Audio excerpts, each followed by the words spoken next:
Hi there, welcome to Transform Trailer Sales. Today we'll be walking you through your 2025 Rpod 194. We are just going to start off at the back of the unit. If you notice up top, you are pre-wired for an observation camera as well as a lifted collapsible stair system. Both are going to be great additions for your camper. If you'd like to get set up with either one, you can contact your parts department. They'd be more than willing to put a quote together for you. You got your spare tire located right at the back, and then you have in the tube of the bumper. You're just squeezing and pulling on that cap. It's going to come out of place.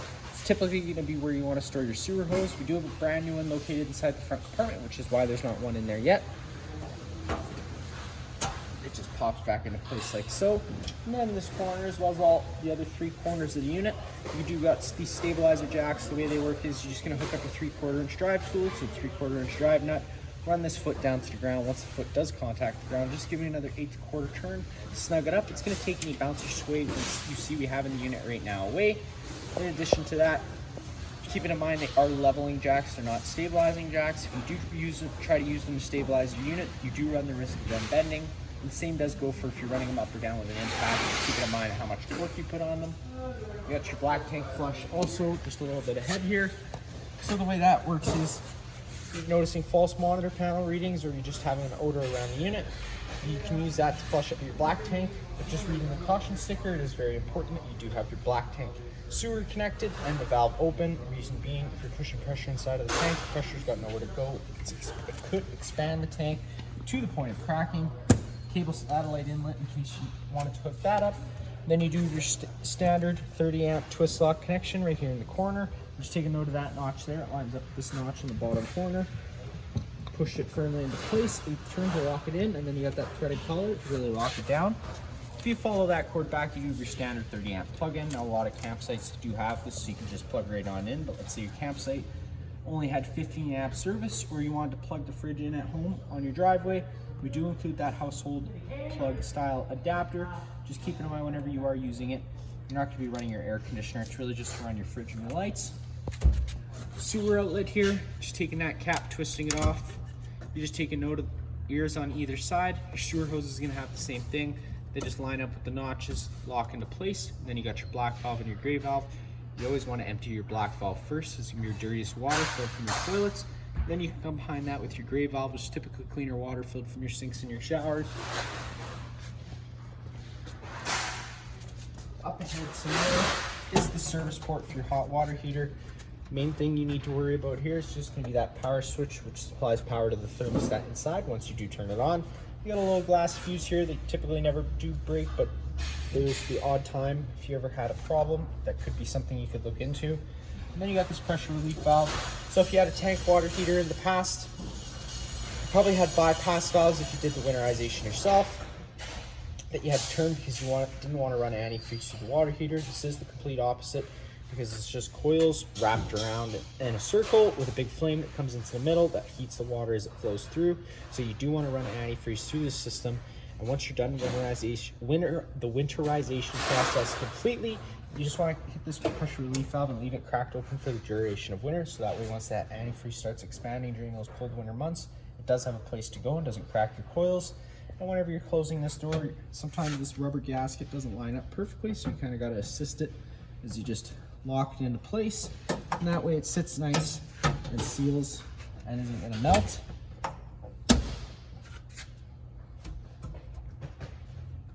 Get your fresh water inlet. So if you're out boondocking or your site doesn't have water, this would be how you fill it. You just put a garden hose in there, turn it on, fills up your tank. You can even siphon water in there if you had to. And then right down below, you do got your city water connection. So if you're at a site you service, you thread a garden hose in there, turn it on. It's going to pressurize all the lines without the need to run your water pump.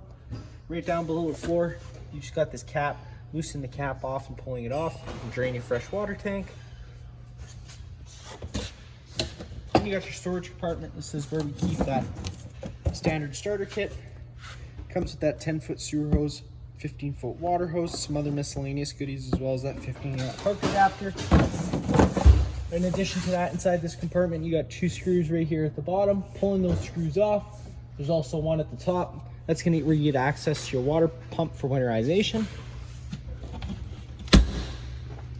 And around the front of the unit, You got your battery disconnect switch right here at the front. You fit in the on position like it is now. The batteries are connected to the unit. If you return it to the off position, the battery would become disconnected from the unit. In addition to that, it does disable the rest of the 12-volt system for the unit, so if you ever plug it in, you're not getting any lights on inside. Typically, it's probably just that, so making sure you do just have that on. And then right at the front, you got your standard 20-pound propane tank.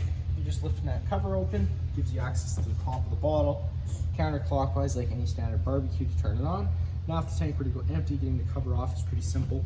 Just loosening the wing nut at the front here, taking that off. The cover should slide right out of place after you undo the bungee cord that's underneath. And then you can get access to the tank to remove it. Coming around to the passenger side of the unit, you got the other side of your front storage compartment. And on the front here, if you go to the front, you are going to notice there are some orange accent lights on. The switchboard is just right here, on and off. And you also got a little motion sensing light so you can see what you're doing. You also inside here have this little hose. You take this over to your little exterior shower port here. Flip it open. And then you can take, you got a notch on either side of this end here. You're just going to line them up with the corresponding spots on the water side. Line them up, push it into place, turn it, clicks in.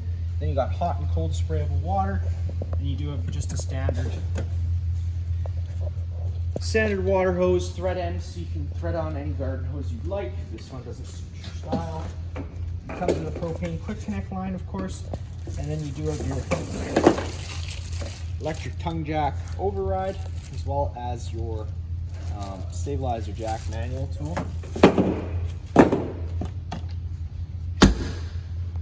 Got your furnace exhaust. Whenever your furnace is on, it's going to be blowing out hot air, so just be mindful of that, especially with it being right underneath the slide out.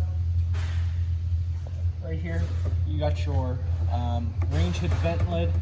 You don't want to make sure that guy's opened up whenever you get to your campsite, whenever you're traveling. Just snapping it into place stops excess dust from getting inside of the unit. Now for the best part, take your assist handle, fold it 90 degrees, it locks into place. That'll allow you to open up the door. One quick note I'm going to make, you do have to have the door fully open to get your stairs down. And then you can fold those stairs towards you. You got notches on either side, so you can adjust your feet for nice and level campsite stairs in case campsite is a little off. Now with the door fully open, you should notice right off the bat, it does come into contact with that awning arm, so if you went to go and try and run it right now, you could damage something. So just making sure, before you ever run your awning, always making sure the door is closed 90 degrees before you run it. That way you don't run into damaging anything. And once you do take a step on inside, first thing you notice off on the right is that fire extinguisher, which is just like home, pull the pin and shoot. And then up on the wall, you kind of get your whole control center almost. Interior light switch turns on all the main living space lights. You got a porch light switch, which turns on your porch light outside. A little extra note for when you do turn on the interior lights, the lights are on their own center push buttons, so you can turn each one on and off as you desire. So if you wanted to turn the bedroom ones off, you could turn them off. They're going to stay off, and you could still use that switch in case you're sleeping or something and your partner is coming in. You got your awning LED light switch, turns on the awning LED strip light underneath, and then of course your awning control. Pushing and holding the extend button, the awning's going to start making its way out. Once it is at its full extension, you're going to see the back of the metal tube and the little flap hang down. Whenever you're putting it out, just always making sure once it's out, you do keep an eye on the wind speeds. Once the winds start picking up, you want to make sure you bring it in, as it doesn't take much to wind sail. Once the winds do start picking up, it doesn't take much to rip your fabric or bend your arms, which we do want to try and avoid. Now, unfortunately, we can't get the awning all the way out just due to space, but you kind of get the idea. Sometimes that flap can get stuck that I was talking about, so sometimes you just have to retract it, put it back in, for it to come back, and put it back out, for it to come down. Now, if it were to start raining, take any arm, front or rear, undo the clasp, pull the arm towards you, hit the lock. It's going to lock that into place. Now that's changing the pitch of the awning head, allowing the water to now run off. Now if you like that angle better because it does allow for more shade underneath, you can do the same thing with the front arm. Just making sure before you go to run the awning in, you do unlock that arm and allow it both arms to go back to their natural resting position before you try and bring it in. That way you don't run the risk of bending anything. And if you were to roll it in while it was wet, because the storm came rolling through, making sure that at your next earliest convenience, you try and remember to run that awning out so that you can allow it to dry off. That way you're not accelerating the growth of moldy mildew. Hitting the retract button, the awning's going to start making its way in. Once the arms contact the side of the trailer, the motor's automatically going to cut out. Up from there, you do got your solar controller. Now we have it set up for your basic charging needs. If there's sun outside hitting the solar panel, it's going to be applying a charge to the front battery. It's a good idea to always make sure you check the solar panel periodically to make sure it's not dusty and dirty. The more dusty and dirty it is, it does affect the charge. For cleaning it, we do recommend a soft microfiber towel and just some warm water. Don't use any harsh cleaning chemicals, as you could wreck the finish and wreck the panel. Beside that, you got your stereo for this unit, which is pretty much just like home, minus the fact of Zone 1 and Zone 2. Zone 1 will be your interior speakers, Zone 2 will be your exterior speakers. Then right down below, you got your monitor panel system. Push the button for the tank, it's going to give you the corresponding level. Turning your water pump on, draws out of your fresh tank, pressurizes all those lines. But if you're hooked up to your city connection, you don't even need to run that. Then you got your water heater switch. This is going to be kind of a little bit funky, but pretty simple at the same time. You turn that switch on, it applies power to this. Beeps, it's on, up or down at any time. Just to change your set temperature, you can push the Celsius and Fahrenheit button to switch between those. And then you can also turn it off using this switch here. But personally, I do recommend just using this switch, as it's just the easiest way. And then you don't have that light on for no reason. Into the main living space, you got your front little bed space. Down below here, you got a nice little storage cubby. And then up top, of course, TV mounted on the wall, but just taking note that you do have this travel strap here. That's just to stop that TV from swinging around during travel, and of course causing damage to either the TV or the wall. And then up top, you got your coax cable outlet. Right beside it, you're gonna notice that little black button. Turning that black button on does turn the antenna on in the roof. Now that also improves radio frequency and cell phone frequency, so we do typically recommend leaving it on during camping. But whenever you're not using the unit, trying to remember to turn it off because it does draw battery power. All the blinds in the unit do kind of work the same way. They just kind of sit where you leave them, and then one quick pull will allow them to retract back up. And then you do come to your front window, which I always think is pretty cool for these Rpods. You got all these clasps, which you have to undo. That'll allow you to push that window open. Now on either side of the window, you got these rods with these little plastic spinning pieces, which locks the rods into place.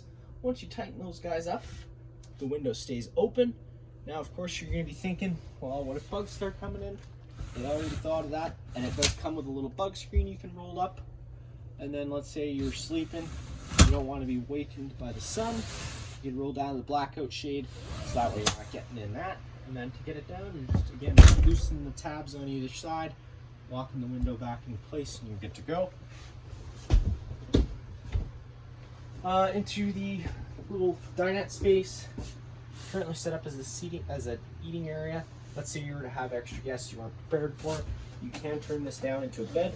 Just of course removing the travel straps, taking the table feet, removing them from their bases, setting them down on the side, sitting the tabletop on its desired black ledges here. Then you can take the back cushions, fill in the center, and you do have yourself a little extra bed. For any extra guests, tons of lighting all throughout here on your own center push buttons as well. And then of course, tons of storage, just always being mindful of drains, water lines, and wiring. Don't want to be affecting any of that.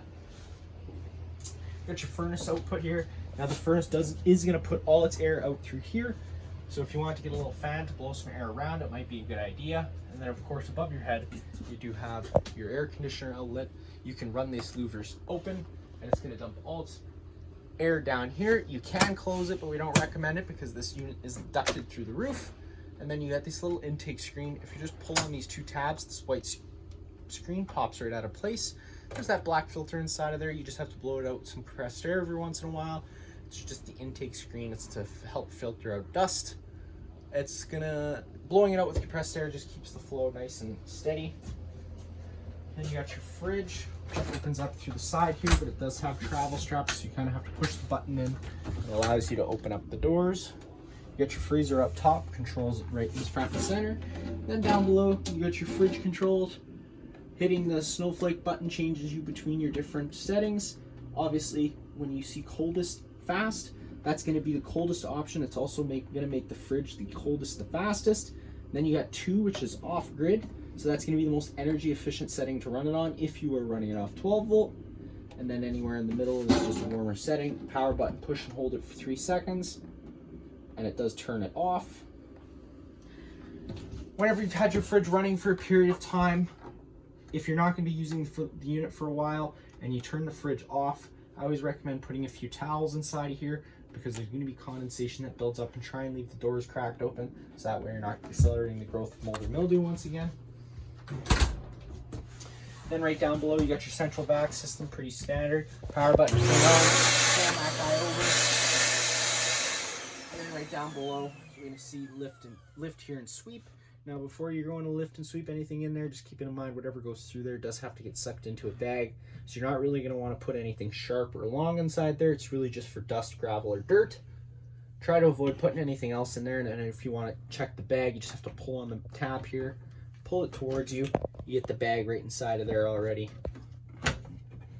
We do sell extra ones here at the shop in case that were going to fill up on you right away.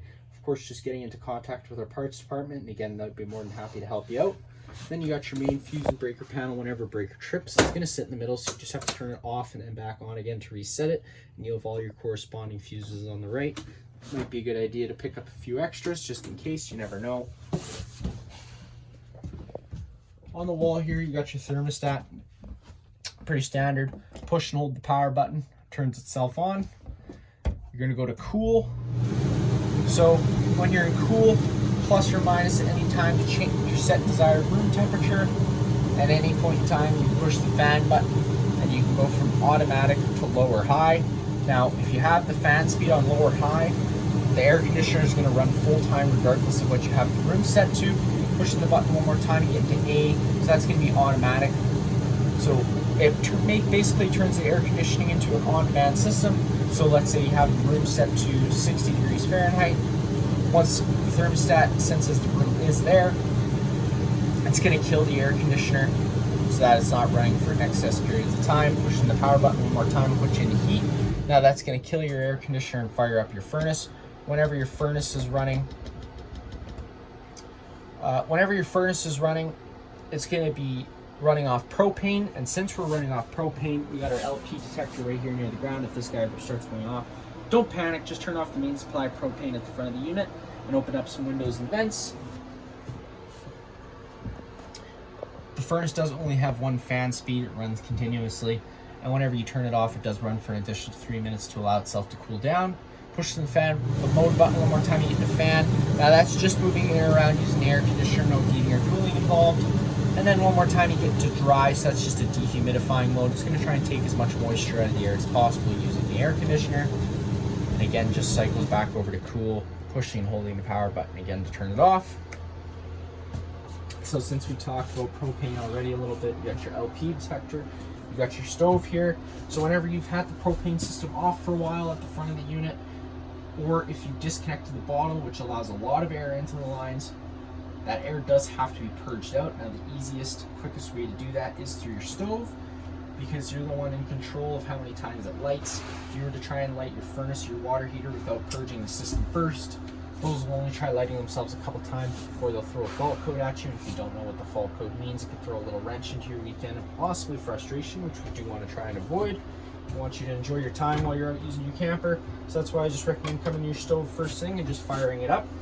Now, unfortunately for this stove, never mind, the igniters work regardless, and then you do have your little light switch here to turn on those illumination knobs if you weren't using it.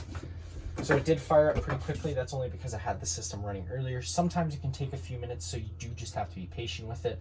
And whenever you are running your stove, I always recommend running your range hood, so you're just evacuating more of those propane fumes like we talked about earlier, because if you start to build up, when you burn off propane, it does take oxygen out of the air. So that's always something you want to be mindful of, but that's why you got your LP detector. Convection oven down below, pretty much just like home. Not much I'm going to show you. You've got your little sink area. In addition to that, Rpod includes this really cool cutting board. which sits in top here, sits inside here. It's also a sink cover. It's pretty neat. It's pretty nice. Opening up that door allow you to take a step on into the bathroom area. Light switch on the right. It is pretty high up, so just get used to that being there. You also do have a little motion sensing light here in case you didn't want to turn the light off, light on, and wake up anybody sleeping. There's a motion sensing one, although it's not that bright. You got your main GFI plug on the wall. You got reset up top test in the middle. If you ever have an outlet that doesn't work, they're all typically hooked up through this. So just making sure it's not tripped. Right above my head, Furrion, fantastic vent. Little bit of an upgrade from your standard vent as well, which is nice. Rpod includes that. Opening it up is counterclockwise. It opens up the vent lid. Now if you were to start traveling with that vent lid open, you do run the risk of damaging it. And if it were to start raining, it's gonna get pretty wet inside of here. We do sell max air covers here at the shop. It's a cover that goes over top of this vent. It's a great little addition for your camper. And again, if you're wanting to get set up with that, just contact your parts department and they'd be more than happy to put together a quote for you. I do recommend getting it. Goes over top of here. We do have black and white. Again, just getting into contact with our parts department and they'd be more than happy to help you out. Then counterclockwise again, just turn that down. Your fan controls are in the corner. 4 different fan speeds. 4 is going to be, the 4th setting is going to be obviously the fastest fan setting, and the 1st setting is going to be the slowest.